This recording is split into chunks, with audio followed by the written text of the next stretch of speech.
Good evening all of you. कैसे हैं आप सभी? वेलकम करती हूँ माधुरी आप सभी का एमबीलो क्लासेस में।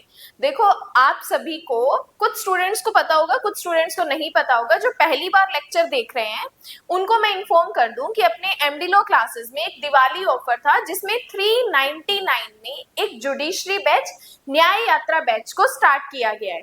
ये जो न्याय यात्रा बैच है, कंप्लीट 399 में आपको जुडिशरी बैच प्रोवाइड करवा रहे हैं, जिसमें आपको 20 सब्जेक्ट्स, 20 प्लस जुडिशरी के सब्जेक्ट आपको करवा रहे हैं, जो कि आपको ऑलमोस्ट स्टेट की एग्जाम्स में काम आते हैं, चाहे वो एपीओ है, एडीपीओ है, जेएलओ है, जुडिशरी है, एआईबी है या एलएलबी है। देखो यहाँ पे जो ये 20 प्लस सब्जेक्ट होने वाले हैं, इन 20 प्लस सब्जेक्ट का इंट्रोडक्शन मैं पब्लिक कर रही हूँ, जो कि हर एक स्टूडेंट देख सकता है।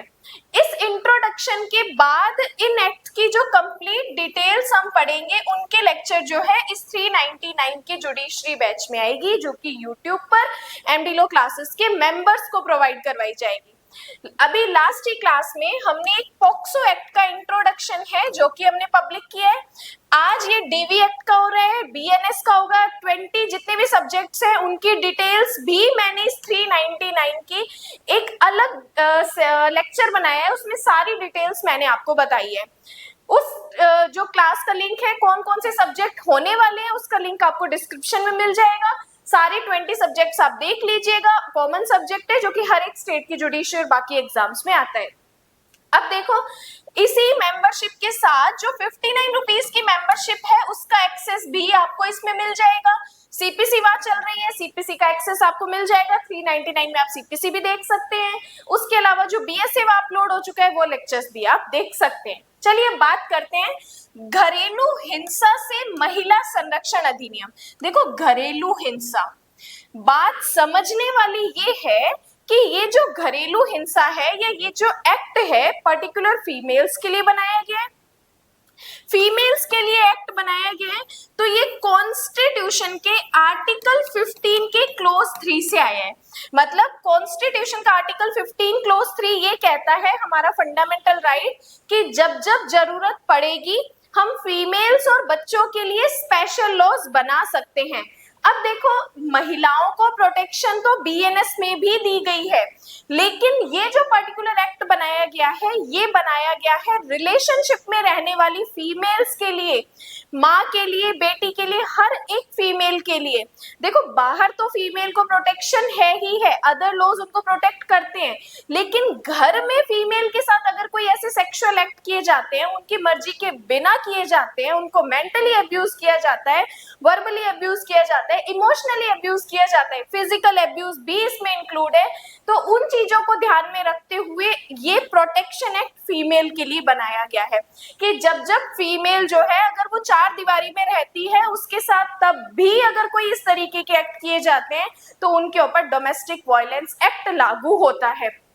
अब देखो, घरेलू हिंसा करने वाले व्यक्ति को कहा जाता है रेस्पोंडेंट, प्रत्यर्थी। मतलब जो इस एक्ट में जो अपराध करता है उसको कहते हैं अपने प्रत्यर्थी, प्लस जिसके साथ अपराध हुआ है उसको कहते हैं अपने विक्टिम, पीड़ित। तो यहाँ पे दो पार्टीज के बारे में बात की गई है, प्रत्यर्थी जो अपराध करता है और विक्टिम जिसके साथ अपराध होता है। अब ये जो एक्ट है, जरूरी नहीं है कि डोमेस्टिक रिलेशन में रहने वाले पर्सन के ऊपर ही लागू होगा। अगर कोई पार्टीज लिव इन रिलेशनशिप में रह रही है, तब भी डोमेस्टिक वायलेंस एक्ट उनके ऊपर एप्लीकेबल होगा। अब देखो, घरेलू हिंसा, घरेलू हिंसा में 4 प्रकार की चीजों को इंक्लूड किया गया है। घरेलू हिंसा में 4 प्रकार की चीजों को इंक्लूड किया गया है, जिसमें मेंटली टॉर्चर भी इंक्लूड है, फिजिकली टॉर्चर भी इंक्लूड है, वर्बली टॉर्चर भी इंक्लूड है, इवन इमोशनली टॉर्चर भी इंक्लूड है। अभी ये जो चारों चीजें मैं आपको बता रही हूँ, ये चारों चीजें हम इसी डीवी एक्ट के सेक्शन 3 में पढ़ने वाले हैं, जो कि आगे सारे लेक्चर्स जो है मेंबर्स के लिए अपलोड होने वाले हैं। अब देखो, यहाँ पे शारीरिक दुरुपयोग, मानसिक दुरुपयोग, आर्थिक दुरुपयोग, भावनात्मक दुरुपयोग जिसमें फीमेल को हम मेंटली टॉर्चर कर रहे हैं। कई बार क्या होता है कि एक फीमेल गर्भवती नहीं हो सकती है तो उसे गर्भवती ना होने लाइक बांझ तरीके के टोंट कसना, वो भी घरेलू हिंसा है। या फिर अगर वो लड़की पैदा कर रही है और लड़का पैदा नहीं कर पा रही तो इस तरीके के टोंट जो होते हैं, इस तरीके के ताने भी घरेलू हिंसा में ही काउंट होते हैं कि फीमेल के स्वास्थ्य, सुरक्षा, जीवन, अंग को क्षति करना, उनको संकटापन करना या दहेज या वैल्यूएबल सिक्योरिटी की मांग करना, उनको धमकी देना, ये सारी चीजें घरेलू हिंसा में काउंट होती है, जो कि हम आगे सेक्शन 3 में पढ़ने वाले हैं। तो जब भी कोई एक्ट हम पढ़ते हैं तो उसका प्रॉपर मीनिंग हमें पता होना चाहिए। दूसरी बात, वो एक्ट कौन से ईयर का है तो वो ईयर हमें पता होना चाहिए। इसके अलावा कौन कौन सी चीजें जो है वो हमें देखनी होती है, लाइक एक्ट नंबर, जो अधिनियम हम पढ़ रहे हैं उसका एक्ट नंबर है 43 ऑफ 2005। अब आपने बीएनएस का मेरा इंट्रोडक्शन का लेक्चर देखा होगा, वहां पे मैंने कंप्लीट तरीके से बताया है कि ये एक्ट नंबर का क्या मतलब होता है, किस तरीके से एक्ट नंबर को काउंट किया जाता है। तो वो लेक्चर अगर आपने नहीं देखा है तो बीएनएस का जरूर देखिएगा। उसके बाद टोटल चैप्टर हम इसमें पढ़ते हैं 5, टोटल चैप्टर हम इसमें पढ़ते हैं 5, टोटल सेक्शन हम इसमें पढ़ते हैं 37, टोटल सेक्शन हम इसमें पढ़ते हैं 37। सिग्नेचर डेट जो है इसकी है 13 सितंबर 2005 और कमेंसमेंट डेट जिस तारीख को ये अधिनियम आप और हम सभी के ऊपर लागू हो गया था वो डेट थी 26 अक्टूबर 2006। 13 सितंबर को ये जो एक्ट है इस पे प्रेसिडेंट के सिग्नेचर हुए थे और 26 अक्टूबर 2006 को ये एक्ट आप और हम सभी के ऊपर लागू हो गया था। तो ये कुछ चीजें हैं, जब हम सब्जेक्ट स्टार्ट करते हैं तो ये सारी चीजें आपको अपने नोट्स में लिखनी होती है। अब बात करते हैं चैप्टराइजेशन के बारे में। देखो इसमें टोटल जो है हम 5 चैप्टर पढ़ते हैं। जैसे मैंने अभी यहाँ पे डायग्राम बनाया है उसी तरीके से आपको भी अपने नोट्स में डायग्राम बनाना है, ठीक है, ताकि जब हम रिवीजन करते हैं तो चीजें थोड़ी इंटरेस्टिंग लगे। और देखो यहाँ पर मैंने कुछ कलरफुल पेन का यूज किया है, तो जब आप भी नोट्स बना रहे हो तो कलरफुल पेन का यूज करो ताकि नोट्स बनाना बोरिंग ना हो और उनको थोड़ा सा इंटरेस्टिंग तरीके से डायग्रामेटिक फॉर्म में बनाओ ताकि चीजें जो है शॉर्ट तरीके से लिखी जाए और हमारा टाइम भी बचे।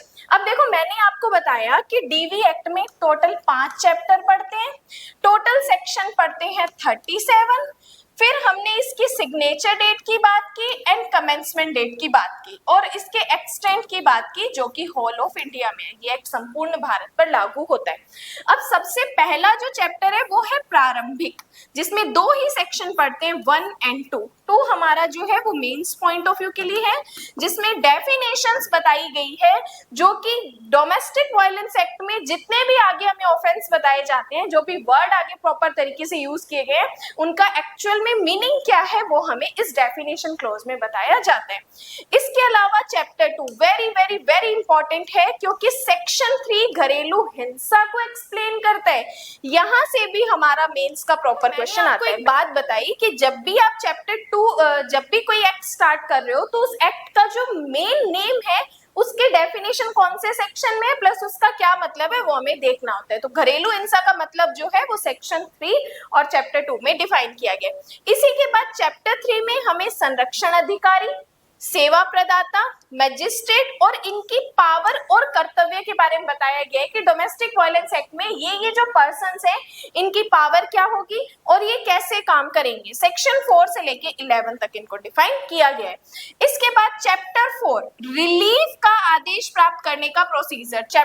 इस एक्ट में फीमेल को है जो अलग अलग तरीके से अनुतोष प्रोवाइड करवाए जाते हैं, लाइक संरक्षण आदेश होता है, निवास आदेश होता है, धनीय अनुतोष होता है, चिकित्सीय आदेश होते हैं, अलग अलग तरीके से उसको ऑर्डर्स दिए जाते हैं जिनका बेनिफिट जो है वो हमें चैप्टर 4 में बताया गया है। अब देखो चैप्टर 4 जो है वो 12 से लेके 29 तक हम पढ़ते हैं। 12 से लेके 29 तक ये सेक्शंस हमें बताते हैं कि किस तरीके से जो फीमेल है वो इन तरीकों के रिलीफ प्राप्त कर सकती है। कौन कौन सी चीजें इसमें इंक्लूड होती है। देन चैप्टर 5 है मिसलेनियस, जो बची कुची चीजें हैं वो हम किस में बताते हैं, मिसलेनियस में बताते हैं। 30 से लेके 37 तक इन सेक्शंस को हम पढ़ते हैं। तो सबसे पहले हमने एक्ट का प्रारंभ किया, प्रारंभ करने के बाद जो एक्ट है उसका मतलब बताया। घरेलू हिंसा, घरेलू हिंसा के जो अपराध होते हैं उनको कौन कौन प्रोटेक्ट करता है, प्रोटेक्शन ऑफिसर, सेवा प्रदाता मजिस्ट्रेट, उनकी पावर और उनकी ड्यूटीज बता दी। ये सारे क्या करेंगे, रिलीफ दिलाएंगे। रिलीफ का प्रोसीजर है चैप्टर 4 में, और जो बचा कुचा है वो हमने डाल दिया मिसलेनियस, जो कि 30 से 37 तक हम पढ़ते हैं। इसके बाद नेक्स्ट जो क्लास है सेक्शन 1 एंड सेक्शन 2, जो कि डेफिनेशन क्लोज है। कंप्लीट डेफिनेशंस को हम एक लेक्चर में डिस्कस करेंगे, तो वो लेक्चर अपने 399 मेंबरशिप में टाइम टू टाइम अपलोड होते रहेंगे। डेली 2 सब्जेक्ट की क्लासेस आपको मिलेंगी, एक मेजर एक्ट और एक माइनर एक्ट। मेजर जो है बीएनएस वहां पे डिस्कस करेंगे, माइनर में हमारा पोक्सो जो है वहां पे चल रहा है। तो आपने ये इंट्रोडक्शन देखा, हर एक वर्ड में कोशिश करती हूँ कि आपको इजी तरीके से एक्सप्लेन कर सकूं। तो फटाफट आपको डिस्क्रिप्शन में एक लिंक मिल रहा होगा, उस लिंक को आप क्लिक कीजिए, 399 की मेंबरशिप ज्वाइन कीजिए। और एक इंपॉर्टेंट चीज देखो, जो स्टूडेंट चले गए उनका मिस हो गया, मेन हमारा प्रॉब्लम होता है नोट्स का। देखो जो चीज मैं यहाँ पढ़ा रही हूँ, हर एक चीज जो मैंने आपको एक्स्ट्रा बताई है, ये सारी जो पीडीएफ है वो आपको उसी व्हाट्सएप ग्रुप में डेली मिलेगी। लेक्चर आने के बाद ये पीडीएफ आपको मिलेगी, तो वो पीडीएफ भी आपको तभी मिल पाएगी जब आप व्हाट्सएप ग्रुप में ऐड हो जाओगे। तो मेंबरशिप ज्वाइन करने के बाद व्हाट्सएप ग्रुप में जरूर ऐड होना, ताकि टाइम टू टाइम आपको डेली की डेली लेक्चर की पीडीएफ आपको मिलती रहे। बाकी क्लास हेल्पफुल लगी है तो फटाफट लाइक कर दो, और अपने जितने भी फ्रेंड्स है, कलीग्स आपके साथ पढ़ने वाले, उनके साथ ये 399 मेंबरशिप का लेक्चर शेयर कर दीजिए। बाकी आज के लिए धन्यवाद एंड जय हिंद।